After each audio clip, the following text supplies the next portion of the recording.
6 लाख से 10 लाख एक average digital marketing manager की सैलरी होती है इंडिया में, यानी कि महीने का 50,000 से 80,000 रुपए। लेकिन कुछ लोग होते हैं जिनकी डिजिटल मार्केटिंग सैलरीज तकरीबन 2 लाख रुपए महीने होती है, और उस सब के लिए क्या क्या चाहिए होता है, क्या स्किल सेट चाहिए, क्या फैक्टर्स हैं, वो हम सब इस वीडियो में डिस्कस करने वाले हैं। नमस्कार दोस्तों, मेरा नाम प्रणय लुरिया है और मैं 8 साल से डिजिटल मार्केटर हूँ। मैंने काफ़ी टॉप की कंपनीज और स्टार्टअप्स के लिए इंडिया में काम करा हुआ है और मुझे एक्जैक्टली पता है कि एक डिजिटल मार्केटिंग की सैलरी क्या हो सकती है, आप उसको कैसे इंप्रूव कर सकते हैं और कौन कौन से फैक्टर्स हैं। आइए चलिए शुरू करते हैं। ये जो सैलरीज हैं हर एक को नहीं मिलती हैं, इस वीडियो को अंत तक देखना, बिल्कुल कहीं पे भी स्किप मत करना। जनरली सबसे ज़्यादा high paying job digital marketing में मिलती हैं स्टार्टअप्स में, लेकिन किस टाइप के स्टार्टअप्स हैं? स्टार्टअप्स तो दुनिया भर के, वो वाले स्टार्टअप जिनकी अभी रिसेंट फंडिंग हुई है पिछले 2 क्वार्टर्स में, या कोई स्टार्टअप जो अभी रिसेंटली पब्लिक गया है और जिसका आईपीओ निकला है। ऐसी कंपनीज में ग्रोथ की अपॉर्चुनिटी बहुत ज़्यादा होती है और वो डिजिटल मार्केटिंग पे बहुत ज़्यादा डिपेंडेंट होते हैं। उस केस में they are ready to pay a lot more to the digital marketers और आपको एक अच्छी अपॉर्चुनिटी मिल जाती है एक high paying digital marketing job के लिए। अगर वो स्टार्टअप एक ऐसी डोमेन में खुला है जिसका स्कोप ऑफ वर्क काफ़ी ज़्यादा है, एक काफ़ी बड़ी मार्केट और काफ़ी बड़ा मार्केट शेयर के लिए वो कंपनी प्रॉब्लम सॉल्व कर रही है, उसमें आपको काफ़ी अच्छी अपॉर्चुनिटीज़ मिलेंगी और आपको डेफिनेटली वो कंपनी ज़्यादा पे करेगी। सेकेंड फैक्टर आता है सिटी ऑफ द जॉब, मतलब ये जॉब कहाँ पे है। अगर आपकी जॉब मुंबई में है तो मुंबई की सबसे ज़्यादा सैलरीज होती हैं, क्योंकि मुंबई में आपका खाने पीने का खर्चा, रहने का खर्चा बहुत ज़्यादा होता है। तो कंपनीज और स्टार्टअप्स आपको जनरली बहुत ज़्यादा पे करती है मुंबई में। सेम फॉर बैंगलोर में काफ़ी ज़्यादा स्टार्टअप्स हैं, काफ़ी ज़्यादा स्टार्टअप कल्चर है, आईटी कंपनीज बहुत ज़्यादा हैं। तो वहाँ पे लोगों को पोच करने के लिए, मतलब दूसरे एम्प्लॉयज़ को जो दूसरी कंपनीज में है उनको लेने के लिए भी कंपनी ज़्यादा पे करती हैं और अच्छे अच्छे स्टार्टअप्स खुलते रहते हैं हर दिन, इसलिए बैंगलोर में भी सैलरीज अच्छी होती हैं। अगर आप किसी टियर 2 टाउन में हैं जहाँ पे इतनी ज़्यादा मार्केटिंग अपॉर्चुनिटीज़ नहीं है, मार्केटिंग कोई एजेंसी नहीं है, स्टार्टअप्स नहीं है, तो वहाँ पे आपको सैलरी कम मिलने के चांसेस ज़्यादा हैं।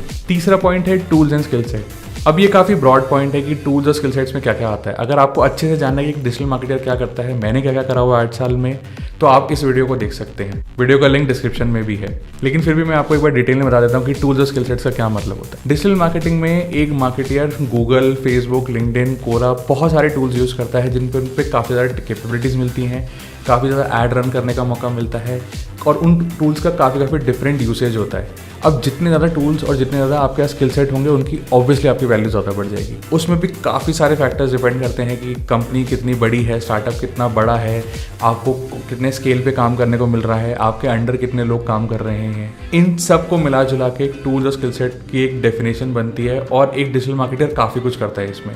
तो मेरी जो वीडियो है उसको जाइए देखिए, आपको एक्चुअली समझ में आएगा कि टूल्स और स्किल सेट कितने ब्रॉड हो सकते हैं। मैंने पिछले 8 साल में ऑलमोस्ट काफ़ी हद तक सारे टूल्स यूज़ करे हुए हैं जो एक प्रॉपर डिजिटल मार्केटर यूज़ करता है। चौथा पॉइंट है MS एक्सेल। यार ऐसा क्या है MS एक्सेल में कि लोग इतना हाईली रेट करते हैं कि MS एक्सेल आना ही चाहिए, अगर उसके बिना नहीं काम चलेगा डिजिटल मार्केटिंग में, जो कि एक्चुअली सच्चाई है।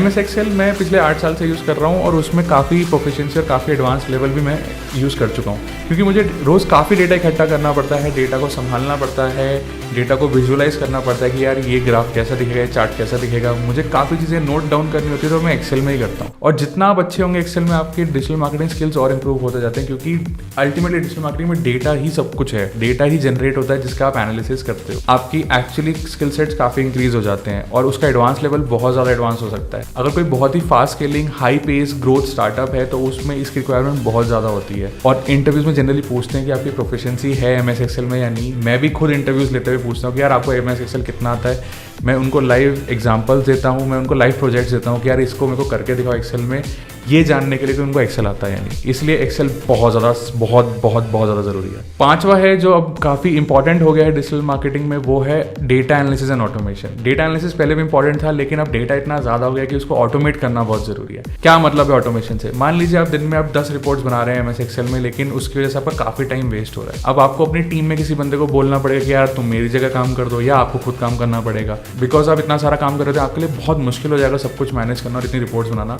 तो आप उन रिपोर्ट्स को कोड के थ्रू या प्रोग्रामिंग करके ऑटोमेट करते हैं। गूगल, फेसबुक और जितने बड़े प्लेटफॉर्म्स हैं आपको काफ़ी अपॉर्चुनिटीज़ देते हैं इन रिपोर्ट्स को ऑटोमेट करने के लिए। अगर आपके पास कोई सॉफ्टवेयर डेवलपर है उसको बोल के भी आप इसको ऑटोमेट करवा सकते हैं, लेकिन ये बहुत ज़रूरी है क्योंकि जितने ज़्यादा सोशल मीडिया प्लेटफॉर्म, जितने ज़्यादा टूल्स होंगे और डिजिटल मार्केटिंग में नई कंपनीज आती रहती हैं जो डेटा एनालिसिस के ऊपर काफ़ी नई रिसर्च वगैरह भी करती रहती हैं, तो आपको जब इतने डेटा और इनसाइट्स मिल रहे हो तो काफ़ी इंपॉर्टेंट होगा कि आप ऑटोमेट करें। और अगर आप ऑटोमेशन सीखते हैं, आपको एक्जैक्टली पता है कि मुझे ऑटोमेट क्या करना है, मुझे कौन से रिपोर्ट पे फोकस करके ऑटोमेट करना है, उसमें आपको काफ़ी ब्राउनी पॉइंट्स, मतलब काफ़ी अच्छे पॉइंट्स मिलते हैं जो सामने वाला बंदा आपको इंटरव्यू ले रहा होगा आपको डेफिनेटली कंसीडर करेगा और उसके लिए ये बहुत बड़ा प्लस पॉइंट है। 6वां पॉइंट है बिजनेस ग्रोथ। मतलब कि आप कितना बिजनेस ड्राइव कर सकते हो और उस बिजनेस में एक्चुअली कितना पोटेंशियल है। अगर आप कोई छोटी कंपनी के लिए काम कर रहे हैं डिजिटल मार्केटिंग में, जिसका बिजनेस ग्रोथ पॉसिबिलिटी महीने के 10 लाख है और आप खुद 1 लाख रुपये उसमें डिजिटल मार्केटिंग में स्पेंड कर रहे हो, तो आपको बंदा महीने का 2 लाख रुपये कैसे दे देगा। सेम वे अगर आप किसी स्टार्टअप्स के लिए और या हाई ग्रोथ बिजनेस के लिए काम करते हैं जिसमें अपॉर्चुनिटी काफ़ी ज़्यादा है,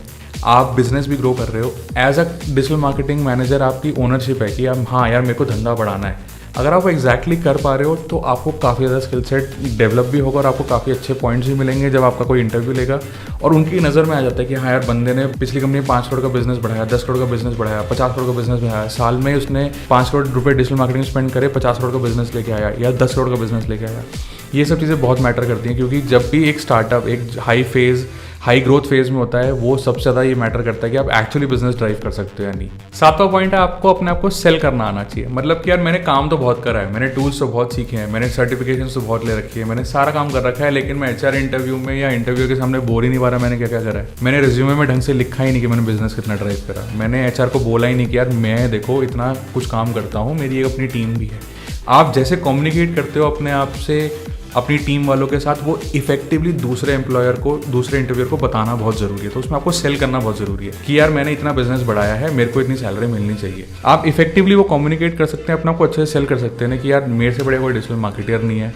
ऐसा भी नहीं बोलना है आपको, लेकिन आपको ऐसा बोलना है कि हाँ यार देखो इंडस्ट्री में काफ़ी कम लोग हैं जो मेरे जैसे स्किल सेट पे हैं या जिनको इतना एक्सपीरियंस भी है। उस केस में आपकी इंपॉर्टेंस काफ़ी ज़्यादा बढ़ जाती है। अगेन आपको बहुत प्लस पॉइंट मिलेंगे और ये पिछले जितने भी मैंने पॉइंट्स बताए ये सारे मैं कर चुका हूँ और मुझे इसका इफेक्ट पता है कि आपकी सैलरी डेफिनेटली अगर आपको कहीं 10 या 10 या 20% हाइक मिलना होगा तो आपको मिल जाएगा, उससे ज़्यादा मिल जाएगा। अगर आपको कोई कंपनी लग रहा होगा कि यार मैं इसको लूँ ना लूँ just because of your attitude और उनको लगे कि यार ये बंदा काफ़ी सही है, वो आपको हायर डेफिनेटली कर लेंगे और अच्छी सैलरी भी देंगे। 8वां है सॉफ्ट स्किल्स। अब सॉफ्ट स्किल्स क्या होते हैं? हार्ड स्किल्स हैं जैसे कि ये डेटा एनालिसिस, ऑटोमेशन, टूल्स की नॉलेज, ये सब जानकारी होना हार्ड स्किल है जब over the period of time सीखते हो। लेकिन अगेन एक हाई ग्रोथ कंपनी स्टार्टअप्स में या किसी भी एक अच्छी कंपनी में इंपॉर्टेंट होता है कि बंदा टीममेट्स के साथ कैसा है, क्या वो एक टीम मेंबर है, वो टीम प्लेयर है। अगर आप इंडिविजुअल प्लेयर हैं इसका मतलब ये हो सकता है दूसरी कंपनी को लगेगा कि यार मैं इस बंदे को हायर नहीं कर सकता क्योंकि टीम प्लेयर ही नहीं है, ये लीडर ही नहीं है, लीडरशिप क्वालिटीज ही नहीं है इसमें। तो सॉफ्ट स्किल मतलब बीइंग हम्बल, एम्पैथी रखना, लीड टीम को लीड करना, 10 लोगों की टीम, 15 लोगों की टीम। जब ग्रोथ बहुत हो रही है तो लोग भी हायर होंगे, आपके अंडर भी लोग हायर होंगे, आपके साथ भी लोग हायर होंगे, उन सबके साथ काम करना भी जरूरी है और आपका बैकग्राउंड चेक भी होता है। अब उस केस में अगर ये कहीं निकल के आ गया यार बंदा काम करने में अच्छा नहीं है, इसके अपना काम करना बड़ा मुश्किल है, तो एक्चुअली वो काफ़ी ज़्यादा प्रॉब्लम हो जाएगी और फिर आपको वो पॉइंट्स जो है आपके फेवर में होने चाहिए वो नहीं मिलेंगे। तो मेरे को कुछ केसेस में कुछ कंपनीज में ऐसा हुआ कि यार मेरे केस में ऐसा आ गया कि यार बंदा शाय है, इंडिविजुअल कंट्रीब्यूटर है, मतलब अकेला ही काम करता रहता है, टीम वालों के साथ काम ही नहीं करता और उस वजह से मेरे को कुछ कंपनीज में रिजेक्शन भी फेस करने को मिला। बट वो मैंने काफ़ी इंप्रूव करा, मेरा एजेंसी का एक्सपीरियंस है तो उससे मेरे को काफ़ी इंप्रूवमेंट है कि आप कैसे बात करते हो, अपने को कैसे सेल करते हो, लेकिन उसके बाद अपने साथ कैसे सॉफ्ट स्किल भी डेवलप करते हो क्योंकि क्लाइंट से डेवलप करना पड़ता है आपको सॉफ्ट स्किल। तो ये भी काफ़ी इंपॉर्टेंट है। 9th पॉइंट है लॉन्ग टर्म सोचना। किसी भी अगर आप स्टार्टअप में काम करते हैं तो आपको बिजनेस सीखने में टाइम लगता है, आपको स्किल सेट गेन करने में टाइम लगता है और आपको एक स्टार्टअप ESOPs यानी कि एम्प्लॉय स्टॉक ऑप्शंस भी दे सकते हैं। उस केस में आपको 4 साल में 5 साल में वो स्टॉक ऑप्शंस आप कंपनी को दोबारा बेच के और पैसे ले सकते हैं और जो कि काफ़ी ज़्यादा अमाउंट हो जाता है। अगर कंपनी को स्टार्टअप्स को बहुत ज़्यादा फंडिंग मिल रही है तो उस केस में वो काफ़ी अच्छे अमाउंट के ESOPs हो जाते हैं। दूसरा कि जब आप बिजनेस ग्रो कर रहे होते तो आपको 2-3 साल चाहिए बिजनेस को ग्रो करने में, समझने में, एक अच्छा कंट्रीब्यूशन दिखाने में कि हाँ यार मैं मार्केटिंग टीम में था, मैंने कुछ एक्चुअली एक बिजनेस को 5 करोड़ से 50 करोड़ किया, 10 करोड़ से 100 करोड़ किया, उसमें टाइम लगता है। तो एक लॉन्ग टर्म सोचना बहुत ज़रूरी है। अब उस वजह से आपको काफ़ी अच्छे पॉइंट्स मिलते हैं और आपको मतलब लोगों के सामने आपका आता है कि यार ये बंदा सिर्फ एक डिजिटल मार्केटर नहीं है, सिर्फ ऐसा नहीं कि जिसको टूल चलाना है, जिसको एक्सेल पे काम करना आता है, बट एक ऐसा बंदा है जो बिजनेस ड्राइव कर सकता है। और अल्टीमेटली एक high paying digital marketing job या डिजिटल मार्केटिंग सैलरी तब मिलती है जब आप एक बिजनेस ड्राइव कर पाते हो और कंपनीज तभी पे करती हैं आपको, तभी और लोगों से ज़्यादा पे करती हैं और आपकी वैल्यू भी बढ़ती है। 10वां फैक्टर है, आई वुड से कि काफ़ी थोड़ा कम फैक्टर है, लीस्ट फैक्टर है, बट है ज़रूर, कि आपकी एजुकेशन कहाँ से है। Tier 1 कॉलेजेस मतलब टॉप कॉलेजेस, IIT, IIMs, मेरा जैसे कॉलेज है NSIT which is again Tier 1 college, India के टॉप 15 इंजीनियरिंग कॉलेजेस में से, उस केस में आपकी सैलरी ज़्यादा इनिशियली मिलती है। सो मेरा जो पहला पैकेज था वो था 5 लाख रुपये साल का 2014 में। अब उससे पहले मेरी एक डिजिटल मार्केटिंग में ट्रेनिंग थी कंपनी में, जो कि मेरे को इंटर्नशिप में भी 15,000 रुपये मिल रहे थे सेम कंपनी में। अब उससे आपको आइडिया लग जाएगा कि ऑब्वियसली मेरी कितनी ग्रोथ हुई होगी अगर मैंने सारे पॉइंट्स कवर करे हैं या मैं इन सारी चीज़ों पे काम कर चुका हूँ। जैसे मैं बैंगलोर में रहता हूँ तो Tier 1 सिटी है, मेरा कॉलेज टॉप टियर का है, तो ऑब्वियसली मेरी सैलरी भी कितनी होगी आप एस्टिमेट लगा सकते हैं और उसके अराउंड कोई उसमें डिफरेंस ज़्यादा होगा नहीं। बट अगर आपको भी ऐसी जॉब चाहिए तो आपको इन सब चीज़ों पे काम करना पड़ेगा। एजुकेशन एक ऐसी चीज़ है, अगर आप उसके बाद आप सोचते हो कि यार मैं एजुकेशन चेंज नहीं कर सकता, कोई प्रॉब्लम नहीं है, लेकिन आप बाकी पॉइंटर्स पे काम कर सकते हो। बाकी पॉइंट्स आप जितना जल्दी काम करेंगे, जितना जल्दी सोचेंगे, जितने जल्दी इन चीज़ों को डेवलप करेंगे, उतने आपके चांसेस हो जाएंगे। और आप एक्चुअली किसी भी हाई पेइंग जो बंदा है जिसकी हाई पेइंग सैलरी है डिजिटल मार्केटिंग में, अच्छी खासी सैलरी, आप उसको बीट कर सकते हैं, उसमें कोई प्रॉब्लम नहीं है। उसमें आपको ये इशू नहीं आएगा कि यार मेरी एजुकेशन ऐसी थी, मैं लेट हो गया, सर्टिफिकेशन नहीं, सब हो जाता है और उसमें कोई प्रॉब्लम नहीं आएगी। तो दोस्तों आई होप आपको काफ़ी इस वीडियो में जानकारी मिली होगी, नॉलेज मिली होगी। अगर आप एक्चुअली एक अच्छे डिजिटल मार्केटिंग मैनेजर बनना चाहते हैं, डिजिटल मार्केटिंग में ग्रो करना चाहते हैं, नॉट जस्ट मैनेजर, और ज़्यादा ग्रो करना चाहते हैं, और एक अच्छी digital marketing salary, digital marketing job के बारे में सोचते हैं, इन सब चीज़ों पर ध्यान दीजिए। मैं और डिजिटल मार्केटिंग के बारे में बहुत कुछ बताने वाला हूँ, क्योंकि मेरा 8 साल का एक्सपीरियंस है, इतना कुछ है मेरे पास बताने को। तो चैनल को ज़रूर सब्सक्राइब करें, बेल आइकन को ज़रूर दबाएं, जितनी वीडियोस आ रही सब देखें, आपको कुछ ना कुछ ऐसा यूनिक और अच्छा नया डेफिनेटली सीखने को मिलेगा। शुभ रात्रि, शब्बा खैर। चलिए मिलते हैं अगली वीडियो में, धन्यवाद।